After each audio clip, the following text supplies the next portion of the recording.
Chapter 7. Will called several times the next day but I didn't answer. I hadn't given him my cell phone number, so he was stuck leaving messages on the landline until my sister got sick of it and cornered me. Ashley, why haven't you called Will back? I dunno, I mumbled. I so did not want to get into this with my sister. You know you can't run away from all of your problems, she said. Whatever it is, you're going to have to face it sooner or later. Preferably sooner. 'Cause I'm getting sick of making excuses for you. I never asked you to make excuses for me. I rounded on her. So why don't you mind your own damn business? Okay, I must be going crazy because you do not take that tone with Amber. As long as you're under my roof, it is my damn business, she said. You know, sometimes you are so ungrateful. She was right, but I was mad, and when I had my mat on, my stupid mouth got the best of me. Fine. I'm an ungrateful bitch. You hate me. This town hates me, and now probably Will hates me too. I wailed and I broke down and began to cry. My sister stared at me like I'd grown another head.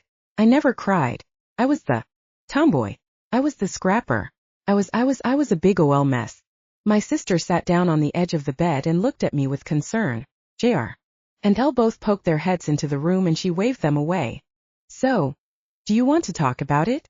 Do I look like I want to talk about it? I sobbed. Amber patted my foot through the down comforter. She was not making this easy on me. I'll tell you about it later, I promised. Right now I'd just like to sleep. A little. Amber looked at me with kindness and brushed my hair from off my face. Then, she kissed my forehead like Mom used to do, and I about lost it. That is until she said, tomorrow we'll go get Monty Petus. Just the two of us. As if that would make it all better. I laughed between sobs as she shut the door. I was such a schizoid. Ashley Marie Scott. Mom's voice came out of the woodwork and her disembodied head floated into the room. Oh dear Mother of God, I thought. Now I done it. It wasn't enough to be humiliated and have a nervous breakdown in front of my identical twin, but now Mother had to get involved, and I knew that she wasn't going to be put off so easily. Stop that sniveling at once, my dead mother said as she halfway materialized into the room. I say halfway because the lower half of her body seemed to be having trouble catching up to the rest and was banging its shins against the door. She whistled and her stocking feet finally found their home. There. That's better. Now what's this all about, young lady? She intoned and sat down into the bed. I would have said on the bed, but it seemed like holding a visual pattern of molecules against the solidity of the real world was a process she hadn't fully mastered. I opened my mouth, but before I spoke, she plucked the thought from my mind. So Will's in love with you? I growled. I really hate it when you do that. Mom ignored my outburst. So why does that bother you? She asked. I knew she was referring to Will, but I deliberately called up a brick wall in my head and said, because my thoughts should be my own, and I'd like to think that there's such a thing as respecting my privacy. If I wouldn't let her read my diary when she was alive, I was sure as hell not going to give her the opportunity to read my mind after she was dead. Talk to me, Ashley, she said. You know I'm not very good at this. Yeah, well that makes two of us. So why does Will loving you bother you so? She badgered me. I sighed and threw the covers over my head. Because I don't even know how I feel. How can he say he still loves me after how many years has it been now? I don't know how to answer that, Ash. Time doesn't work the same for me as it does for you. What does that mean? I asked, suddenly curious. I was always trying to trick Mother into telling me what's on the other side, but she usually saw through my subterfuges. How can I say it? Her eyes closed and her head got denser, and the rest of her tea-length gown went diaphanous as if all her energy was centered in her noggin as she thought long and hard about what she could or would say. I know. She opened her eyes and the color washed out of her cranium and she got all ghostly again. See, time is a continuum, a mental construct created for physical bodies.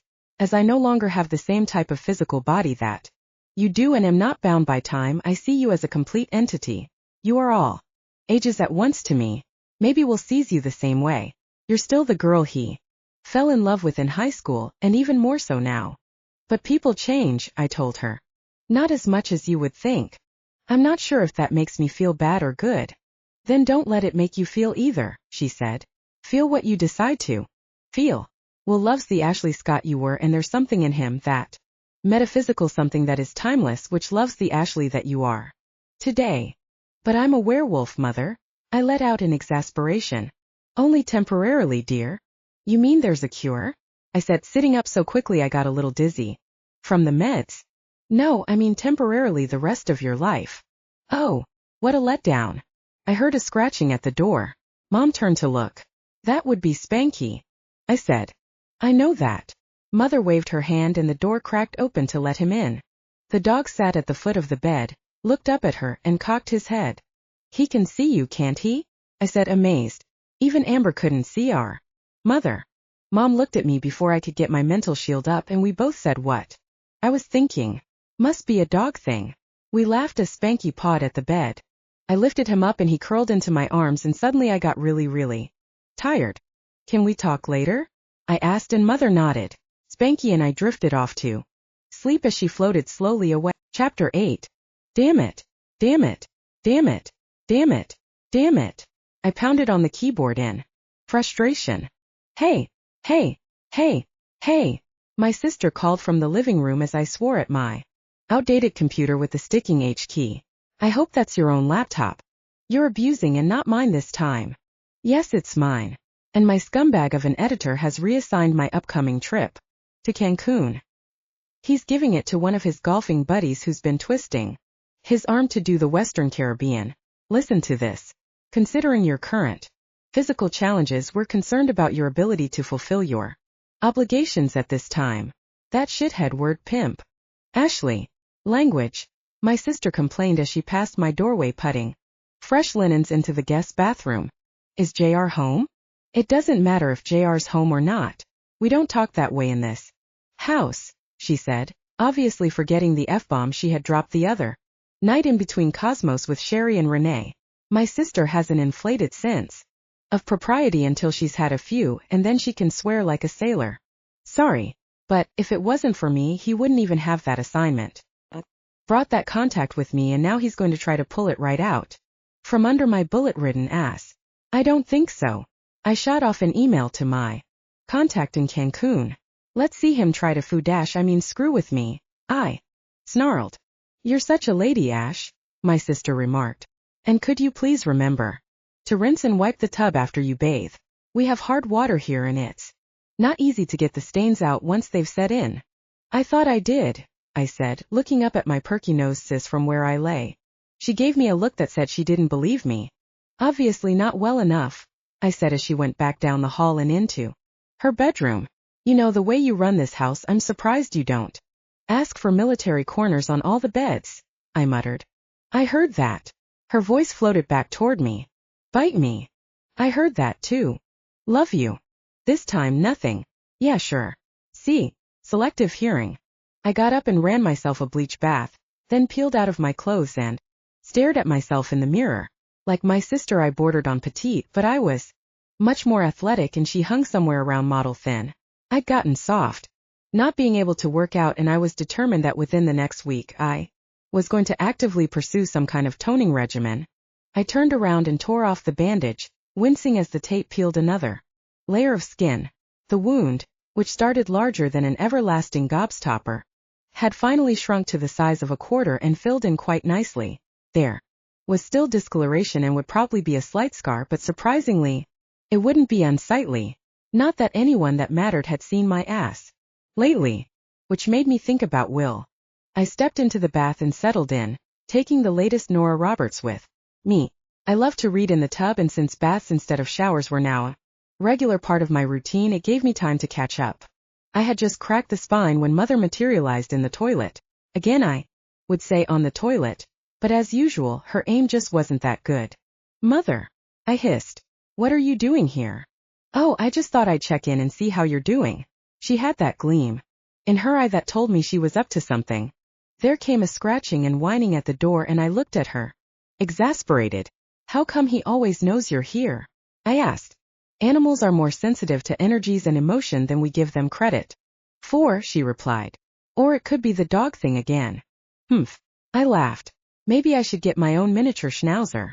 Use him as an early warning system. Warning. Dead mother approaching. So, Mommy dearest, tell me again how I managed to get lycanthropy in Amber. Only got allergies. I settled back for a bath time story. Once upon a time your great-great-great-great-great-great-grandmother, Louisa Scott, was visiting relatives in Scotland. Mom began. Hence the Scott in our name. Am I telling this or you? She sank deeper into the porcelain bowl. I bit my tongue and smiled as she continued with her obviously fractured fairy tale. Never tells it the same way twice, no matter how many times it's been. Keep hoping she'll slip and tell me something that sounds true, but hell, how would I know? Nah, I know. I'd feel it, right? That's what I keep hoping. Mom continued.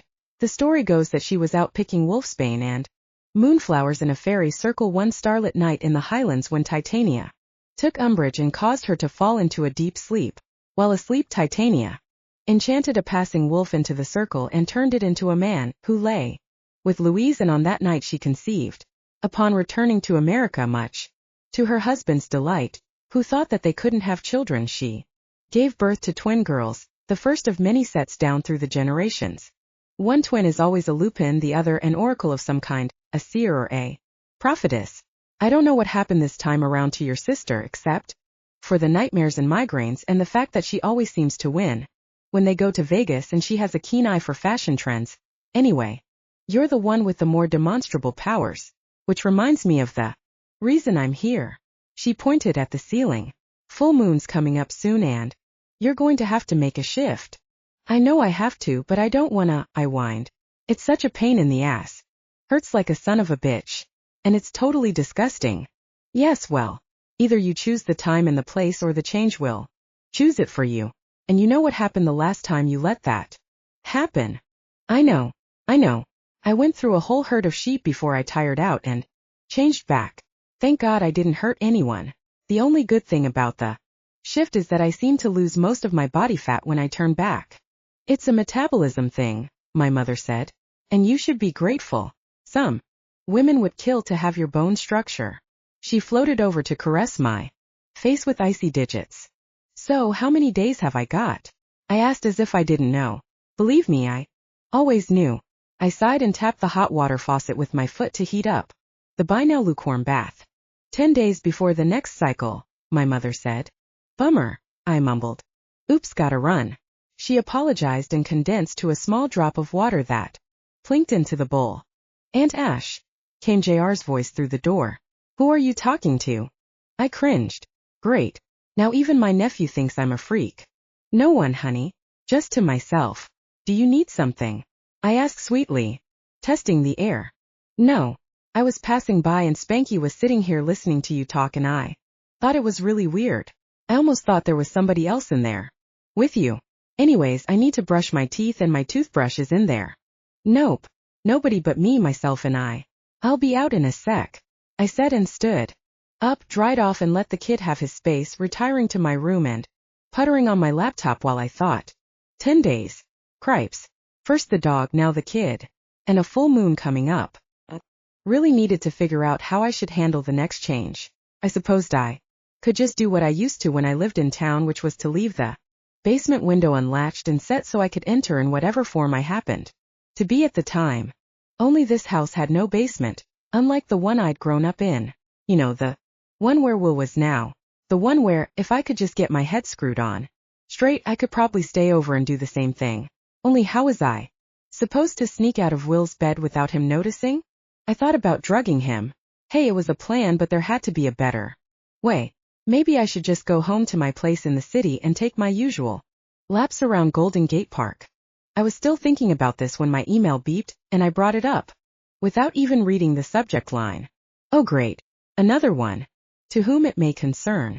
I am still warning you about what my employer wants to do to you for some reason. Like I said before, I do not believe you or what is said about you, but I have no choice in the matter, so just beware. There is certainly a conspiracy surrounding this, so trust no one, not even those closest to you, and do not do what anyone wants even if they want you to. Sincerely, a friend. I felt like I was back in first-year creative writing class, willing to drive ice picks into my eyeballs rather than suffer through another round of insufferably sophomoric prose. Yeah, I know here in my diary I take liberties with the language, but holy freaking grammar, girl, what are they teaching kids these days in English class? Then I force myself to focus on the meaning and ignore the execrable Delivery. It seemed as if if it was a he, was trying to give me a friendly warning. That someone was trying to force him to do something to me, along with the implication that someone close to me was not to be trusted. Master of the obvious, right? But I was no detective, and besides, nothing other than these emails themselves had appeared to threaten me since I had returned to Knightsbridge. Also, there was a kind of lunatic, conspiracy nut quality to the messages that made me think the sender wasn't really all there. So, I had to figure out whether or not to tell anyone. After a moment's thought, I moved the email to my saved file and decided not to say anything. It would just get everyone spun up again and worried about nothing.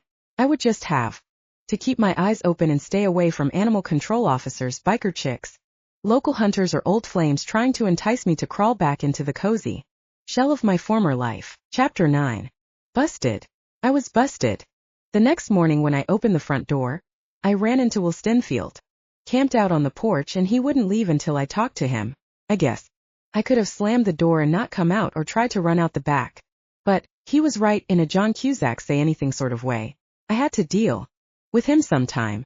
Hi, he said tentatively, waving a sack of sweet-smelling custard-filled chocolate donuts like a peace offering. Hi, I replied, not really sure how to feel about anything at this point, but I decided I was not about to pass up a mouthful of Bavarian creme. Figured since you weren't returning my calls, I'd need something to get me in the door. Well, since you're here, you might as well come all the way in, I told him, motioning from the foyer. Where's the rest of the gang? Hell if I know. I went to the fridge. Milk? Amber only buys the non-fat. Crap. That's okay. He whisked out a couple cartons from the bag he was carrying. I know how you like whole milk, so I brought some. Humph, I said skeptically. I don't know if that screams stalker or sweet. But inside I was getting all gooey again like the donut. I shook it off. Let's go sit outside on the patio. Will followed me and Spanky followed him, sniffing. Amber and Elle had the best backyard. An awning-covered patio with a glass table that seated 6 comfortably, 8 in a pinch, and a black-bottomed swimming pool with an attached hot tub that spilled water over the beveled edge and sheeted columns at just the right height to dip your head under, and at least 4 chaise lounges for sunning, which I had yet to use. The sound of the water soothed me, and we sat in silence as we ate. The not speaking was kind of nice until it got awkward. So, are we going to talk about it? Will asked. Talk about what? I replied, dreading the answer. He was going for the RDT, the relationship-defining talk, and I had no idea what I was going to tell him. Sitting there staring at me all muscly and stuff. Fine. Let's talk about it, I finally said. I said I loved you. I heard you. So how do you feel about me? God, Will. I don't know. I sat back exasperated. Ouch. Give me a minute. I'm not good at this stuff. Now where had I heard that before? And why is I don't know so bad? It just means I don't know. Okay. Pretend you're talking to someone else. Pretend I'm just a sounding board. A sounding board. What is a sounding board anyway? Whoever saw one? Is that from when they used to make violins by hand or something? They still make violins by hand, Ash. Pretend I'm an objective third party who doesn't have anything at stake. What would you say to him? If I were Amber, what would you say to her? Well, first she'd ask me, so, Ashley, how do you feel? I said, getting into character. And I'd say, I don't know, Amber. I mean, I like him. Care about him. But, Will prompted. But, I looked over my shoulder at my ass, drawing a strained laugh from Will. I know, in the middle of an RDT, right? Humor as a defense, that's all. Not but, I went on. And the part of me that knew you back in high school and loved you then loves you now. Will move toward me. But I'm not that girl anymore. And you can't try to make me be. So, let me get to know the new Ashley. The new Ashley's a bit more complicated than the old one, I said as I picked Spanky up and cuddled him to my chest while he licked up the crumbs off the tinted table. I think I figured while I held Spanky, Will couldn't hold me. Of course, we're both older and wiser. And I like complicated sometimes. Not this kind of complicated, you don't. How do you know if you don't give me a chance? I sighed. You have a chance. That brightened him up. So, he said to me. So, I said right back at him. So, you've never been what you'd call low maintenance. You must be thinking of Amber, 'cause in comparison, I'm not talking about Amber. I'm talking about you. You've got layers, Ash. You've always had them. Only before he stuttered off. Before the incident. Before the incident, you were willing to talk to me about them. Yeah, well, I've got trust issues. We've all got trust issues, Ash, he said. I keep wondering if it's me you don't trust, or if you just don't trust yourself. My ego defenses went up. What are you, my shrink? I put Spanky down on the ground and got up to pace. He's getting too close, a voice in my head started singing. I began walking the edge of the pool, circling it and coming back again. Will stood and stopped me. Ashley, what are you afraid of? He held my shoulders and bent his knees to look square into my eyes. Trapped. I'd never knowingly do anything to hurt you, he said. I shrugged him off and collected the trash from the table. Yes, well, it's the unknowingly hurting that I'm worried about. Life is a risk, Ashley. Nothing ventured, nothing gained. No pain, no gain, right, Will? Not the same. Like I said, I won't hurt you, Ash. At least not intentionally. I love you. I wish I could say the same thing, I muttered, not sure whether I was talking about loving myself for him. Ashley, stop it. He took the bag of garbage from my hands. Just tell me. Whatever you need to say. I can take it. My palms began to itch. God, Will. I'm a bitch. I'm sarcastic, obnoxious, rude and opinionated. I don't look at the bright side and clouds don't have a silver lining. I walk into a room full of people and can't help but wonder what their angles are. That's why I'm a writer. That way I can put everything that I'm thinking into a palatable form, and when I don't get it right, I have an editor who does it for me. And he put his hands on my shoulders again and looked me in the eyes. You can't love me. I pushed him away. Why not? Whipping me back around to face him, his voice rose, not caring if the neighbors heard. Because I don't even love myself. I cried and collapsed into his arms. Then that's where we'll start. Will held me and rocked me and let me cry it all out. Chapter 10. For the next few days, Will treated me like a queen. I was still pretty wiped, so it was kind of nice being waited on hand and foot, much to Amber's dismay. I found that out when I overheard her talking to our father on the phone one day when she thought I was asleep. But Dad, I heard her say, she needs to get over herself and make a move. Do something, she said. I know we're twins, but where does my responsibility end and hers begin? Well, yes, she's contributing to the household. She wrote me a check just the other day, but I haven't cashed it. I don't know. Just doesn't feel right. Fine, I'll cash it. But I don't know how much more of this I can take. I mean, Ashley is one thing, but having Will over here all the time is seriously putting a damper on my own relationship. I mean, I haven't had a guy in the house this much besides JR since I lived with his father. I know. I don't mean to dump this on you, but can't you take her for a while? Either that or Elle and I are going to have to go away for the weekend just to get some time to ourselves. And that's not fair, is it? I decided that I felt guilty enough as it was without adding eavesdropping to the list of my sins, so I slipped out to the backyard to have a smoke and think. That was where Will found me, lost in thought when he stuck his head over the fence. Hey, SpongeBob. Hey, Patrick. I popped right back at him just like we were back in grade school. Whatcha thinkin'? Thinking about blowing this popsicle shop. Yeah? Where to? Home. Home, he said. Like Frisco. Yeah, I said. Home like San Fran. The city. The ice cube by the bay. The big queasy. Don't call it Frisco. Come here and help me over. He pushed himself up from the ground on the other side and sort of fell on me as he dangled by his hands. You're not as young as you used to be, sport, I said. Next time you might want to try the gate. Hey, Ash, can you tell your boyfriend that we do have gates?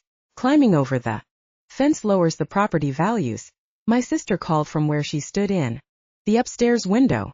See, I shot Amber the finger, but thankfully she wasn't looking. Seriously, Will, I need to get out of Amber's hair, I sighed.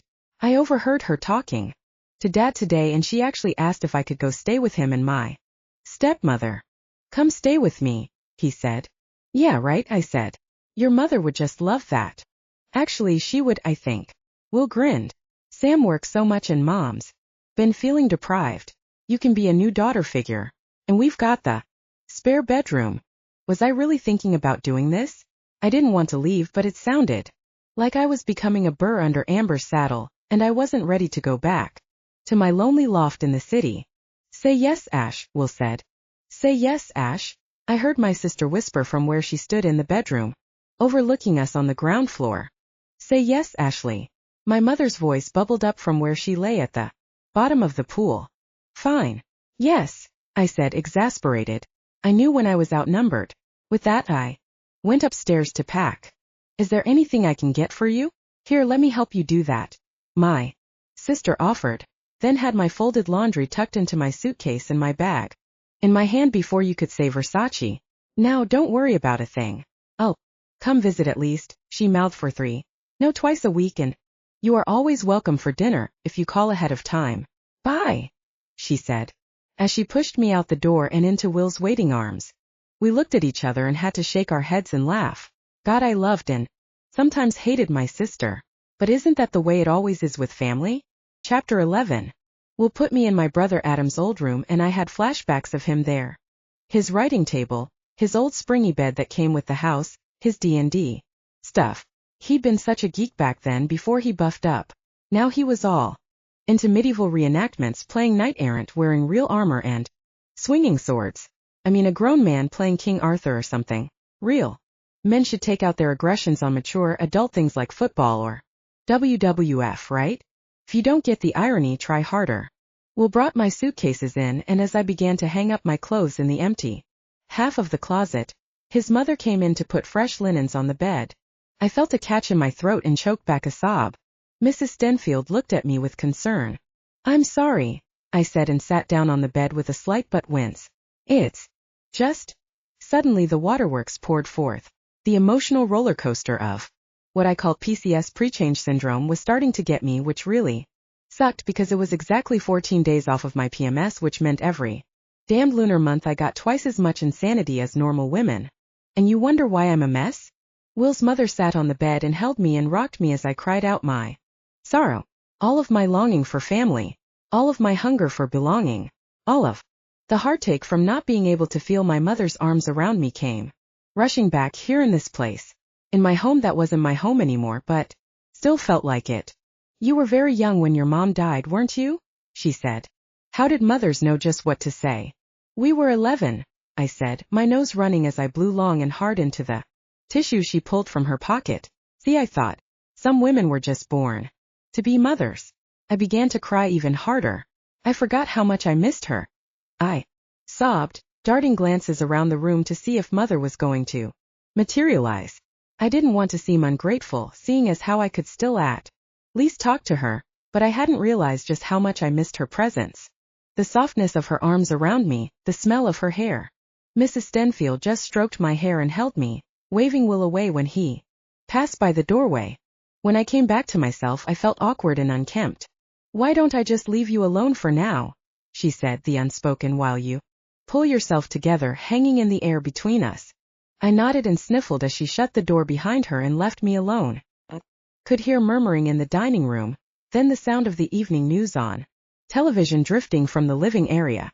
With the sounds of normalcy gathered about me, I curled up into a ball on the bed and went to sleep. I woke up later in the middle of the night. The clock read 2:23 a.m. and I got the impression I had heard something outside. After looking through the windows and seeing nothing, I went into the kitchen to the back door, carefully turning the deadbolt so it wouldn't make a sound, and left it open. I stood on the screened-in back porch next to the old washer and dryer and stared at the moonlit scene. Inhaling deeply, I smelled the half-familiar smells of my childhood: wisteria, going dormant, wild onions that infested the back lawn, Mexican food from one of the neighbors, damp old rusting steel screens that hadn't yet been replaced with aluminum. I looked up at La Luna hanging there in the sky and felt the tug, the pull, the urge to get naked and change and run free through the backyards like I used to do. I realized I could do the basement window trick, do it tonight, but I had never changed this early. A day before, sure, which hurt like a son of a bitch for some reason. Once I'd held it off until the night after, which was painful too, but I'd been aboard a cruise ship that got stranded at sea in extra 48 hours and didn't have anywhere to go. Could have locked myself in my cabin, but that was its own kind of agony, all that energy bursting from me with nowhere to put it. If I changed this early, would that mean I was done for this cycle? I really did not know for sure. What if it didn't really count? What if I ended up with some kind of extra bonus change, or what if it threw my cycle off and I have to start changing mid-moon? No, it was safer to just wait a while, do it when it was easiest and I was sure of the results. Something moved off in the shadows by the fence where the gate to the next door neighbors used to be. My eyes narrowed and I squinted, focusing on what? Something small. A striped piece of fur. A cat. Just a cat doing a bit of nocturnal hunting. I relaxed. See, nothing to worry about. I went back inside, locked the door and settled back to sleep. Chapter 12. When I awoke, it was to the sound of a light tapping. Night still reigned and a soft light wove its way through the lace curtains on the windows. Will cracked the bedroom door and stuck his head in. "Hey, sleeping beauty," he said, and I rolled onto my back and stretched like a cat.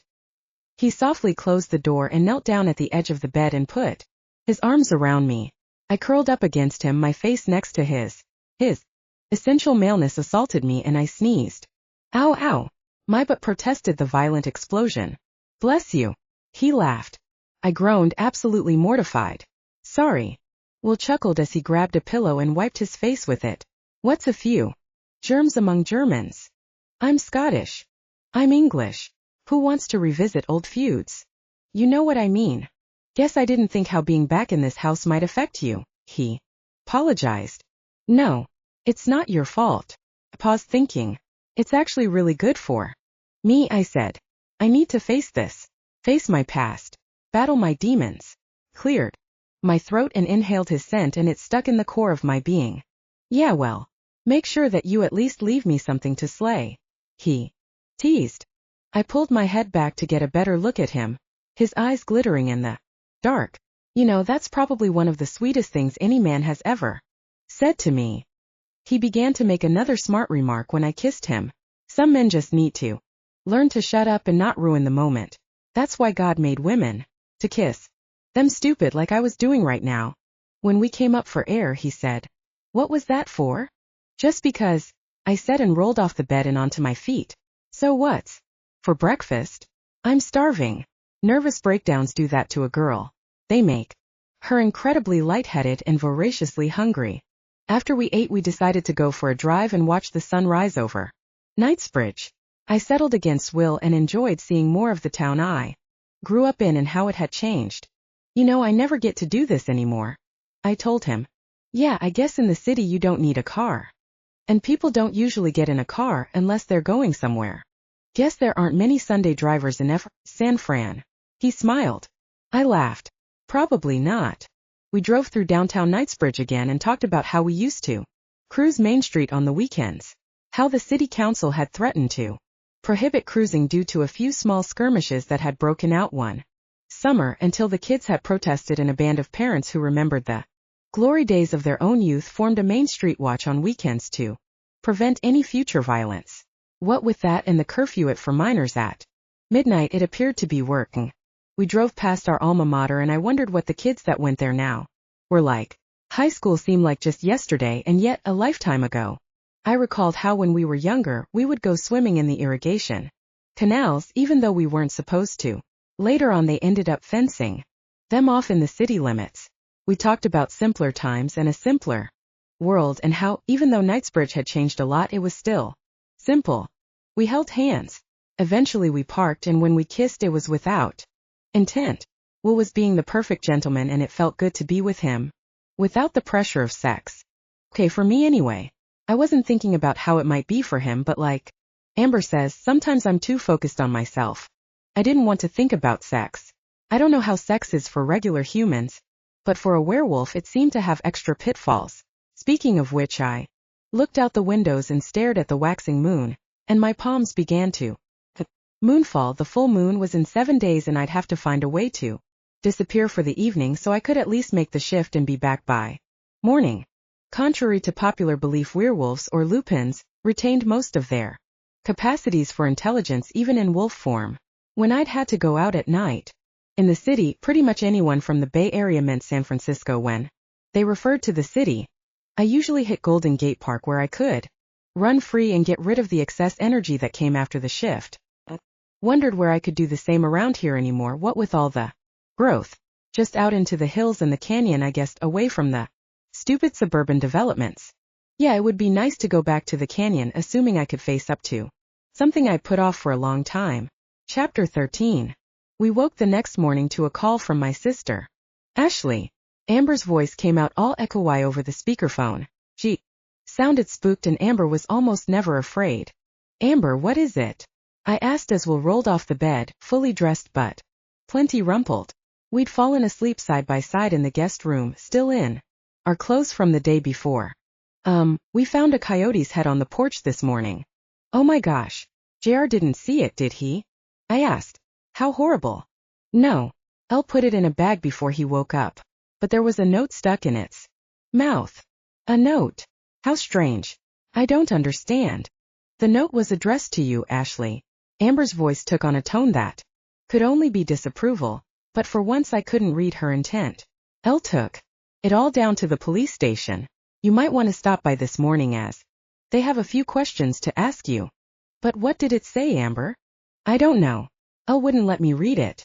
She said it's best if I don't worry about it, and then asked me to call. So I did. I'm scared, Ashley. What is this? This is freaking me out.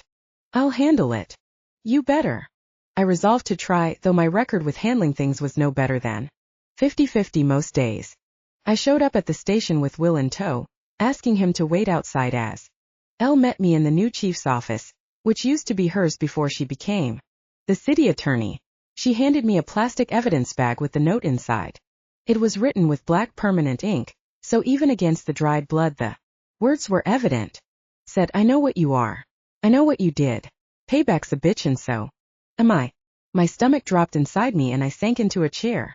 A cup of water was shoved into my hand and I gulped it down.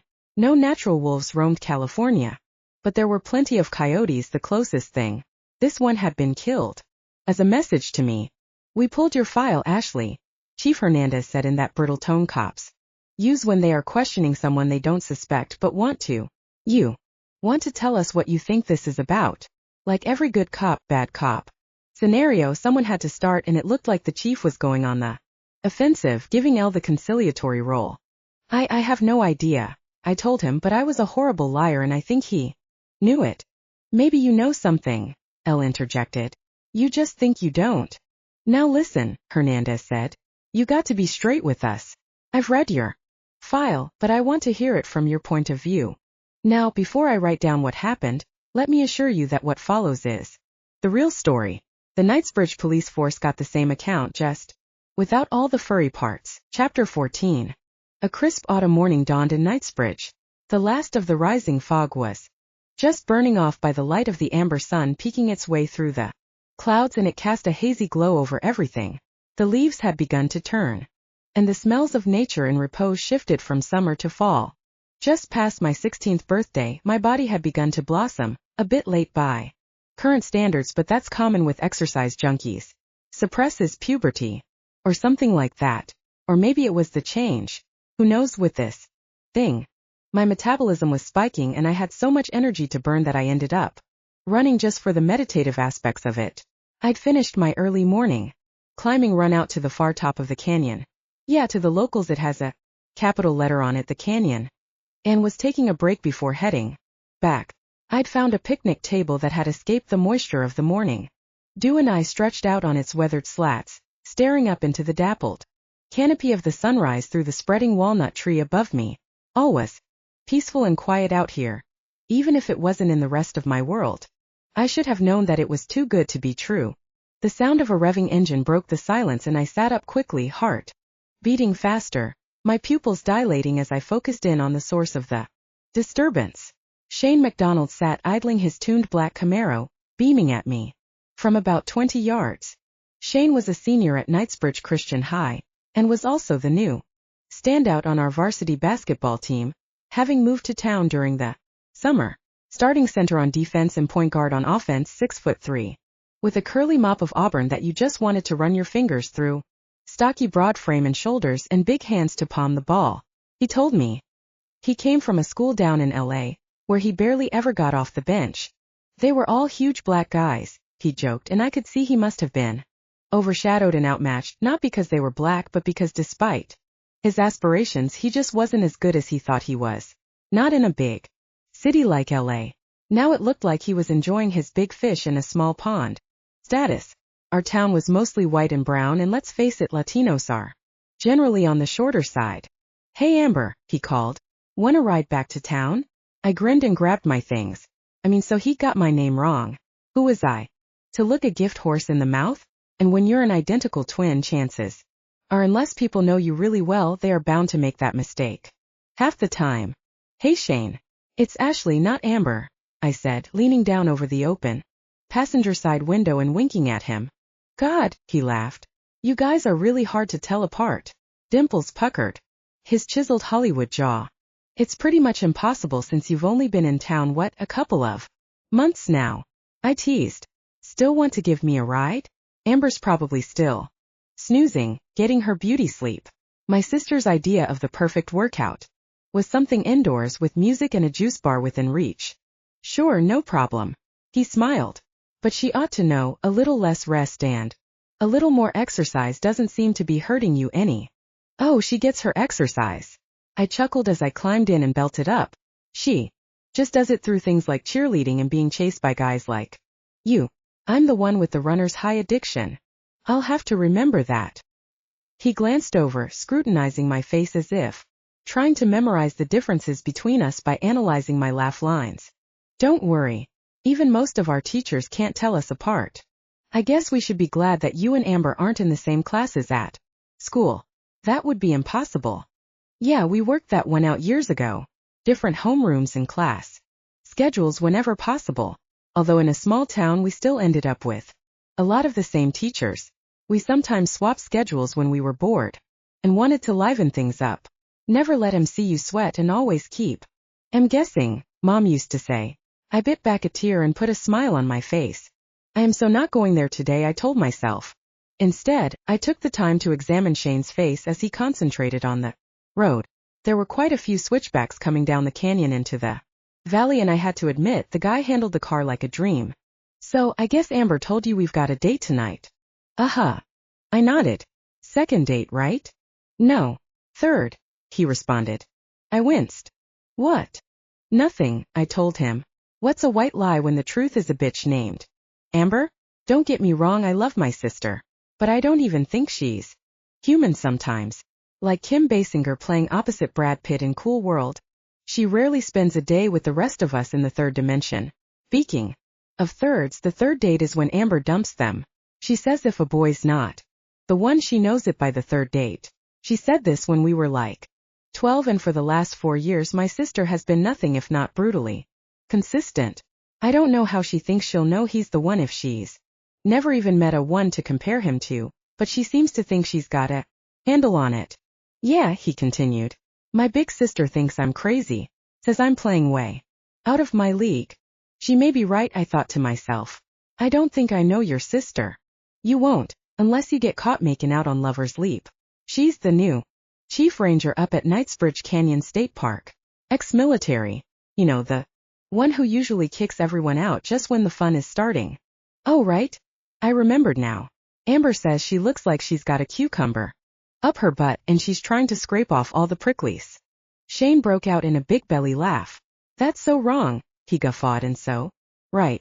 That would be Janetta. My dad calls her the changeling. You know, like a fairy child, only meaner. Mom says it's a recessive gene from my dad's side of the family.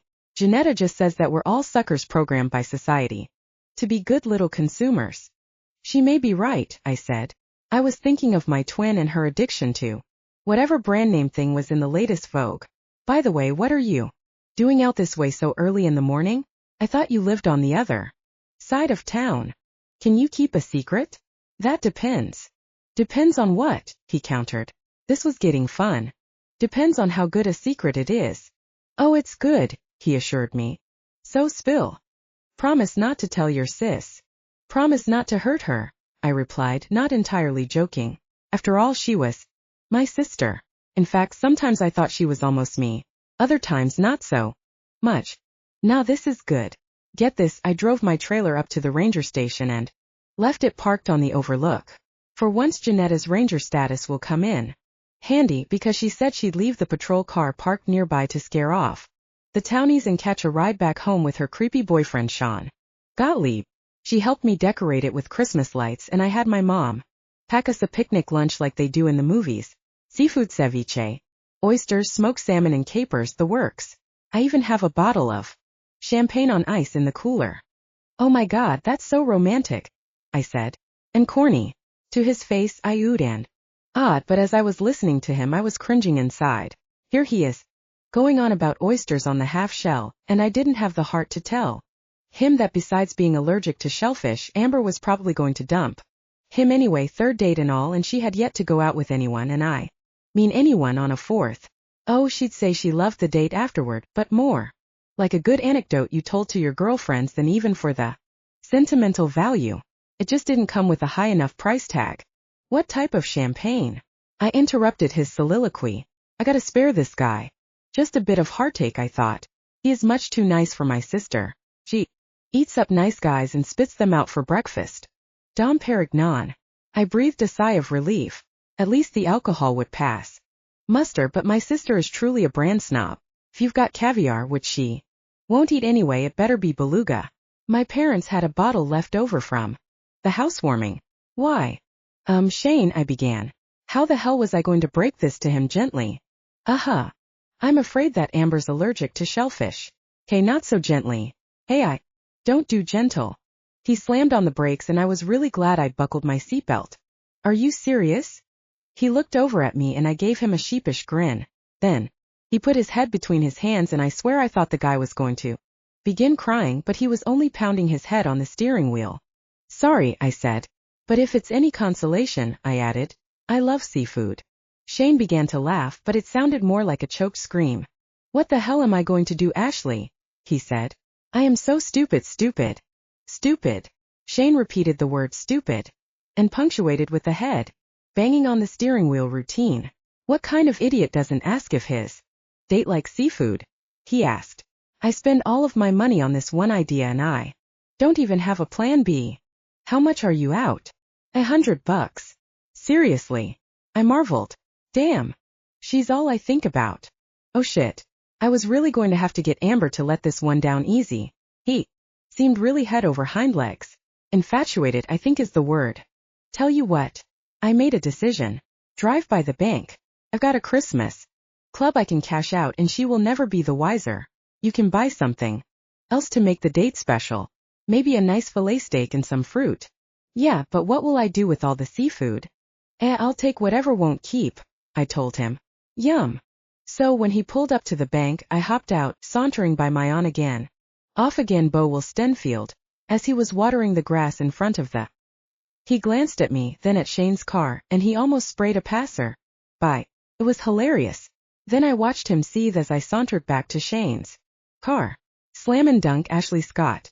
Sometimes I really enjoy being a girl. Shoved an envelope of 20s at Shane as I slid into the seat next to him. You know, Ashley, I really appreciate this. Just remember your promise. Promise? He asked. What promise? How quickly they forget. I shook my fist at him. Hurt her, I hurt you. Capice. Capice. He was kind of adorable when he laughed. Maybe I was gonna have to go out with this one, I thought. Too bad I'm still stuck on Will. Hey, you and that Wolf fella still going out? Shane asked me. Not right now. We're kind of in limbo. That's too bad. He seemed sincere. So who's your plan B? I haven't decided, I said. Got any ideas? Who, me? No, but if I think of somebody I'll run it by you. Yeah, you do that. I smiled. Well, here we are. Yeah, thanks for the ride. Not a problem. Tell your sister I expect to see her ass jogging up the canyon one of these mornings. Yeah, like that'll ever happen. I shot back as I watched him drive away. This guy was much too cute for Amber. I mused as I headed up the walk and went in the front door, only to find my twin sister waiting behind it. Shit, you scared me. I held my hand to my heart as it pounded in my chest. And what is that crap on your face? I eyed her. She was wearing one of our mother's silky robes, which was always creepy, and like me she had her brunette hair back in a ponytail. It was the gunk on her skin that made her look extra scary. It's an avocado herbalesque mask if you must know. And don't try to distract me. Just what do you think you were doing with Shane McDonald? Crap. You're probably going to dump him anyway, Miss Third Date Termination Clause. And seriously, sis, if you don't let him down gently, he might never recover. He's really got it bad and he's a teddy bear. But what do you care? I don't. She flashed me her most feline grin and flounced back through the entryway into the living room, forcing me to follow behind her. Amber, it was nothing. I ran out to the canyon and Shane offered me a ride as I was heading back. No big deal. What was I apologizing for? My family as a whole can be brutally honest, but when she's got a mat on my sister can be downright vicious. Her voice rose to that superior mothering tone she affected when she really wanted to get my goat. As you've decided to poach off my leftovers again, let me throw you a bone. I was going to cancel on the guy, but since you two seem so chummy, why don't you be me for the night?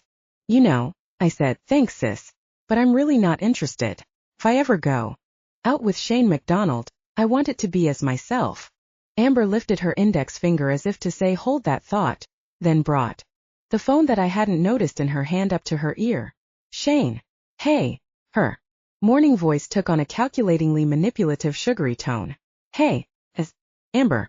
I just want to apologize for doing this on such short notice, but you and me were just not that compatible. Now I know you're probably disappointed as you were looking forward to our third date, but here's Ashley. And she just happens to be free. She handed me the phone. You are such a bitch. I hissed at her as I held one hand over the speaker. Grow up, Ashley. Amber tossed over her shoulder as she turned and flounced off. Why should I bother, since it seems that you are mature enough for the both of us? Weak, Ash, weak, but I was never as good at the repartee as she was. She shrugged and kept walking. Hey, Shane. While fuming at my sister, I still felt bad for the guy. I'm sorry Amber did that to you. But the good news is I'm not allergic to shellfish. And with that, it looked like I had a date. My sister spent the rest of the day in bed with a migraine. Serves her right. I thought, if it's real, third date termination clause punishment. And yet, when I looked in on her before running off to volleyball practice, she was tossing and turning with cold sweats and fever. I put our tiff aside and went in to comfort her. Don't go, Ash, she said, her eyes unnaturally bright in the room's dimness. I could see her pupils dilated so far her irises seemed almost black, a deep, shiny obsidian. I wish Mom were here, I told her as I stroked her hair so like my own. She was always so much better at this. Amber grabbed my wrist with surprising strength. Ashley, don't go. Oh, come on, Amber, I said suspiciously. You're not going anyway, and the guy bought $100 of seafood for you. Don't be like that. I'm sorry. You got a migraine. I'm not being like anything, she said, angry. I just have a bad feeling about this, that's all. For some reason this pushed my buttons and pissed me off more than it should have. Amber was always trying to control me in my life, and now she just wasn't going to let me enjoy myself out of some twisted passive-aggressive impulse, I figured. Forget it, Amber. I'm going, and that's that. I leaned over and kissed her forehead while prying my wrist out of her grip. Get some rest. She closed her eyes and whimpered, rolling over and pulling the blanket over her head. A part of me was glad she was suffering. I'd sure suffered during the last few years from her bitchiness and rivalry. This was one of the rare times that it looked like I was going to come out on top, to get the guy to be the winner in one of the innumerable ongoing string of sisterly contests I called life. I made sure to tell Dad how Amber was doing, and that I was going to go to practice and then out until my curfew at 11. He nodded absent-mindedly and kept grading papers from one of his classes as he usually did in the evenings. Ever since Mom died, he'd seemed to live in kind of a daze, even after years, like he was stuck in the denial stage of grief or something. As I went out the front door, I made sure to lock it, the glass reflecting me as I did. And though it seemed to be a trick of the light, I thought I saw my sister's face instead of my own. Sure wish I'd listened to her. So, are you horribly disappointed? I asked Shane as he picked me up from the school gym parking lot after volleyball practice that evening. I dressed in jeans and a layering of sports bra, cotton short-sleeved white button-down, with epaulettes and a sweater over it all.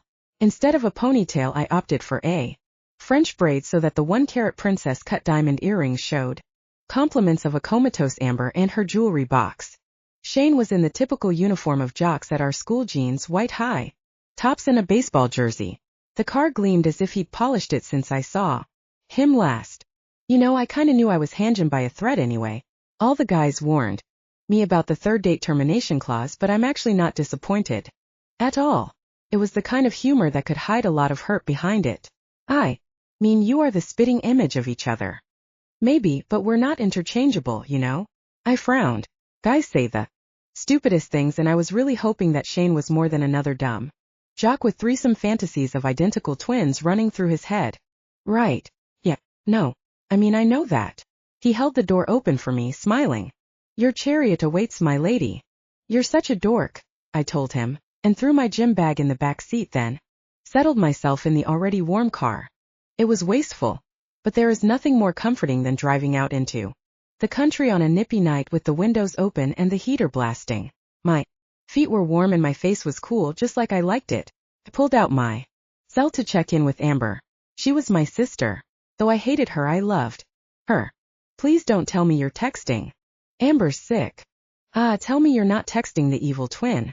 That would just be adding insult to injury. Crap. He was right.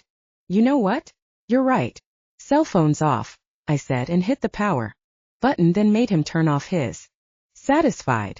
I smirked. He laughed and pulled away from the school, my volleyball teammates watching. So, tell me about yourself. An open-ended question. Point in favor, Shane McDonald. Well, let's see. If we're talking stereotypes, then I'm the tomboy and Amber's the vapid cheerleader. And? Score another point for Shane McDonald. Well, while I've got my sights set on being valedictorian, Amber is busy securing the popularity vote for homecoming queen. Ouch. He laughed. Sounds like a little sibling rivalry run amok. Must be. Weird having a twin. Well, if it's worth anything, I think maybe I got the better deal. He motioned. Oh, and your cash is in the glove box, as I didn't need to buy anything after all. Thanks. I pulled on the handle and the envelope flopped out. I took it and slid it in my back pocket. I'd thrown my gym bag in the back seat and I was so not carrying around a purse. He looked at me funny. What? I asked. You're not going to count it? He teased. No. Should I? The verbal sparring was kind of fun. It was the kind I did with my dad and my brother Adam before Mom died of cancer a couple of years ago. The family had seemed to lose its center, flinging us all away from each other. I winced and tried to put it out of my head. Shane laughed again, bringing me back to the now. He had a nice laugh. Musical, I thought. So what kind of music do you like? He asked before I could believe it or not, I'm kind of a country girl, I told him. Oh, I like most genres, not really into rap or hip-hop unless it's got a melody you can sing to. And though I like alternative rock and contemporary Christian when it's not all Jesus is my boyfriend, I also like pre-80s classic rock. Wow. And here all I wanted to know was what station you wanted to listen to. He hit a few buttons and some crossover country sprang from the speakers. Oh. I looked sheepishly at him as he slid his hand into mine. Amber says, guys don't like girls who are chatty, but I've got a lot of guy friends. Emphasis on the friend instead of the guy, and I was comfortable with them. Mostly. Unless things became all, you know. Now you're turning red, he needled. It's dark, Nimnoid. You can't possibly see my cheeks. But the funny thing was I could just fine see his cheeks, I mean. Over the course of our drive through town and up the canyon, my vision had taken on an incredibly acute clarity. What had seemed only a pale wash of illumination before had taken on a solidity of the full moon's beams in patterns that I could easily discern.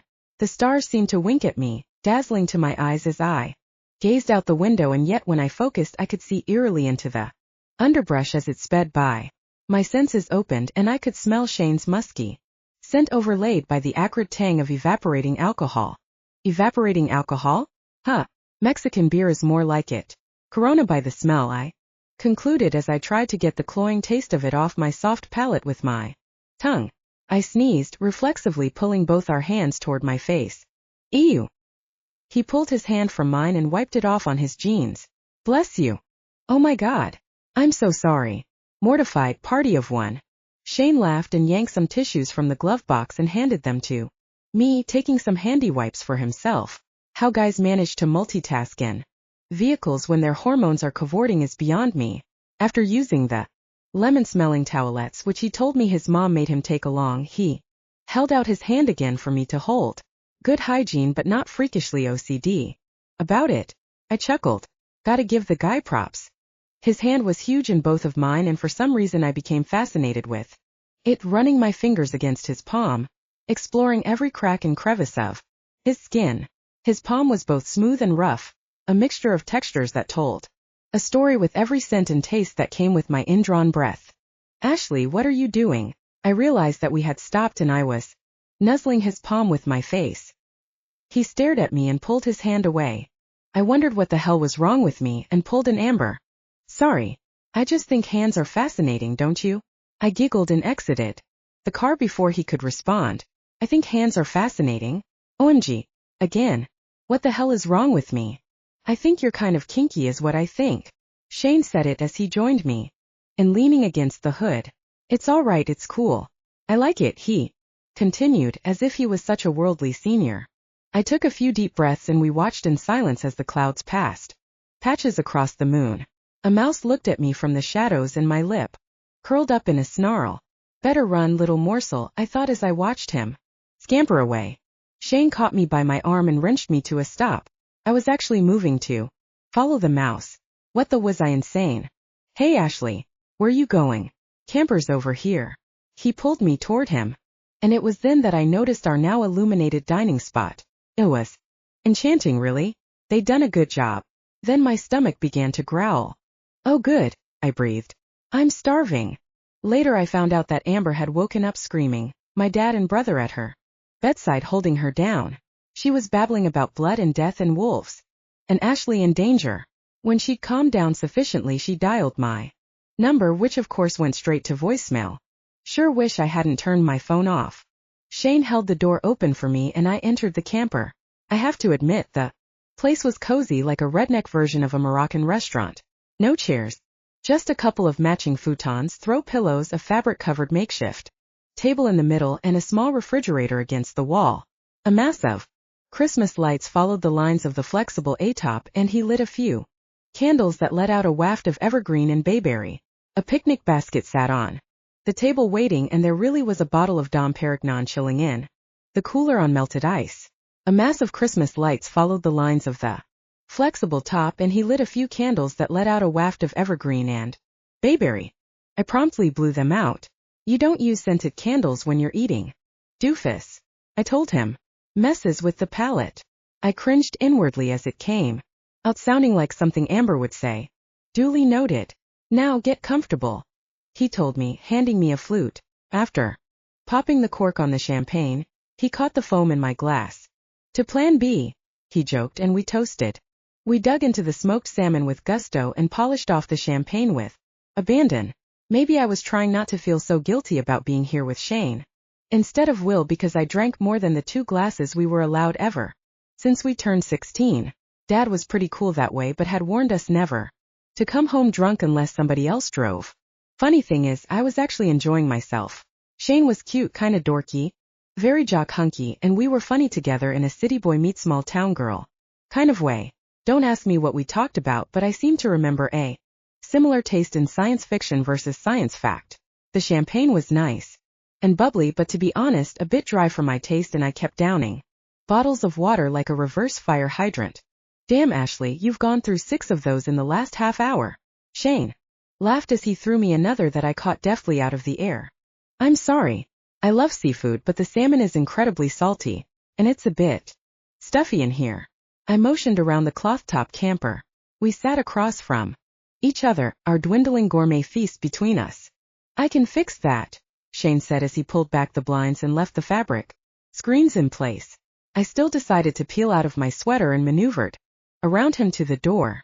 I'm gonna get some fresh air. Join me when you're done, I teased as I slipped down the steps and out into the night. I pulled the shirt tail out of my jeans and unbuttoned my button-down, tying it in a knot at my sternum.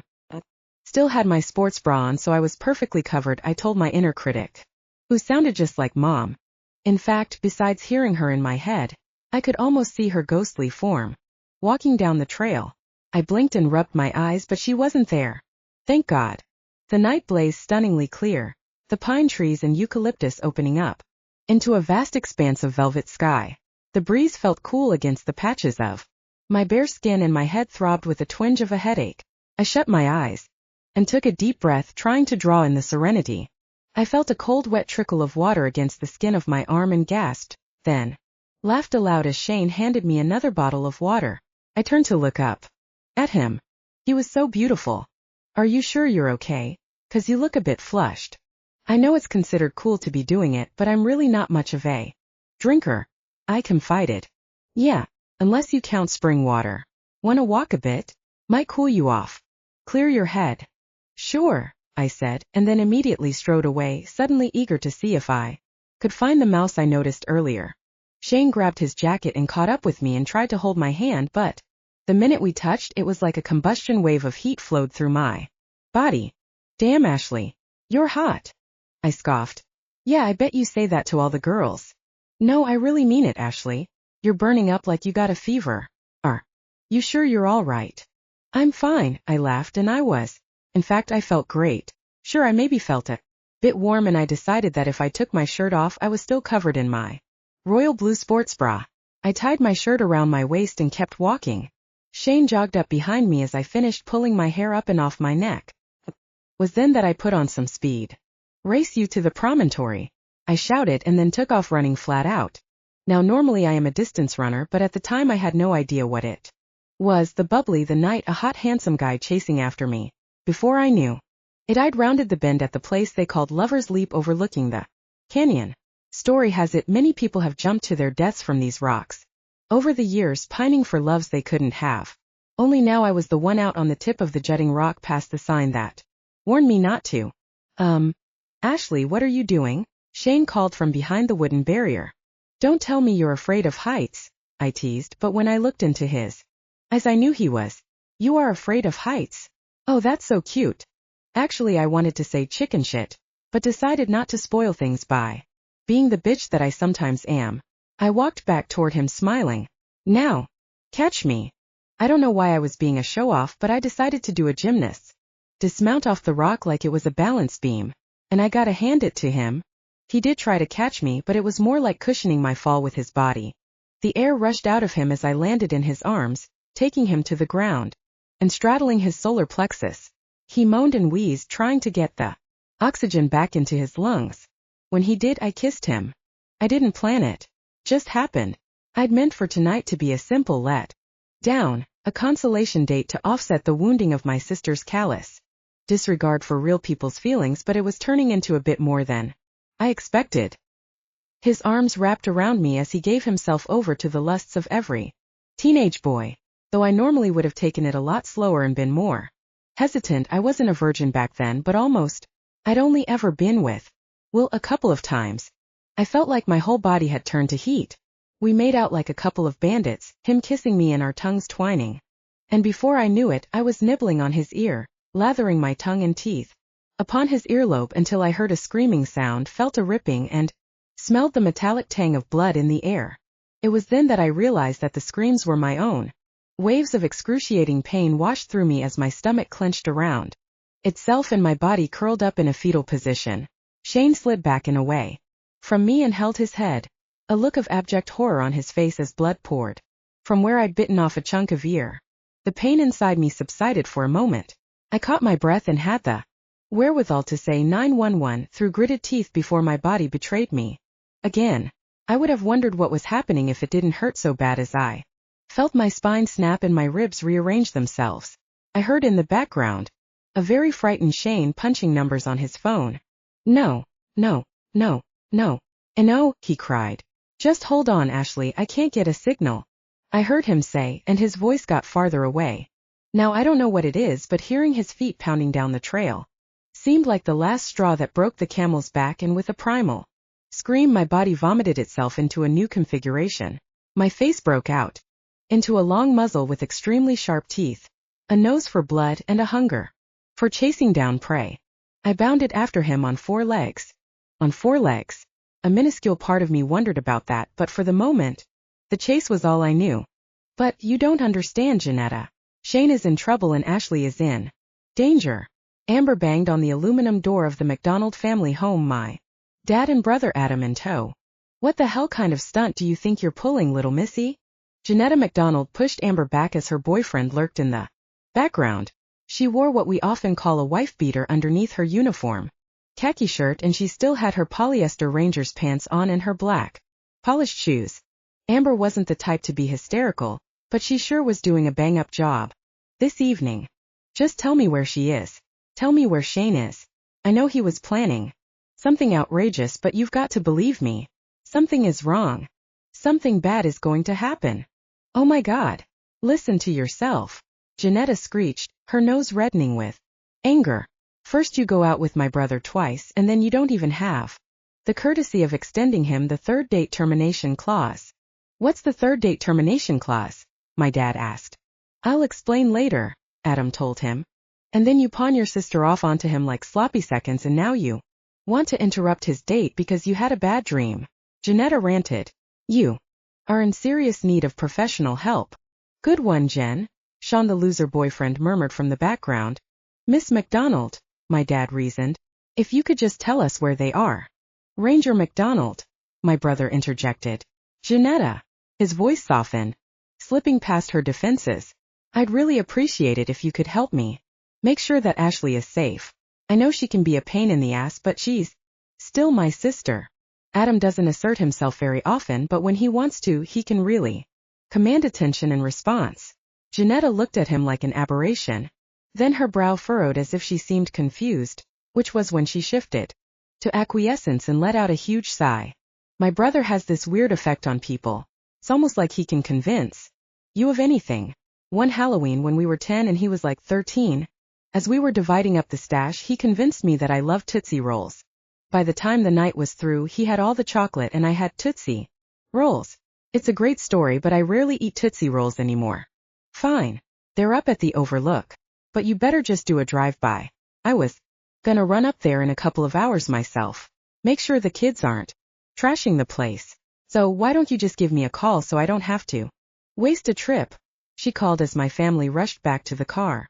Crazy townies, Janetta muttered as she watched us hurry away and then shut the door. I felt cool hands on the back of my neck and a whisper of night breezes down my naked skin as I vomited up copious amounts of blood.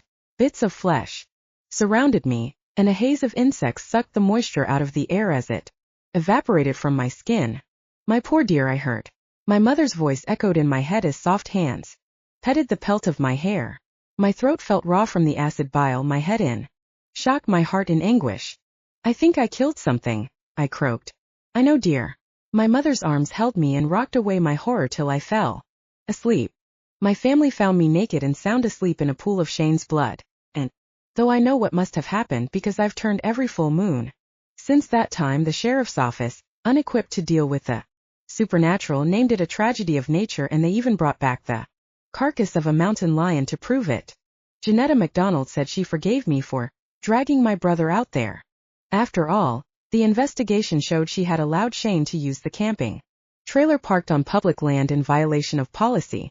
She tried to claim it was for her own use and that her brother had brought me up there without telling her, but the remains of the feast made it pretty clear what was going on, and with Amber's testimony about what Shane had claimed, Janetta was forced to accept at least some responsibility. I heard later she got a bad performance report and was denied a promotion she wanted. You know what was weird? It seemed like she was more upset over the mountain lion than about her brother. And now you know what really happened.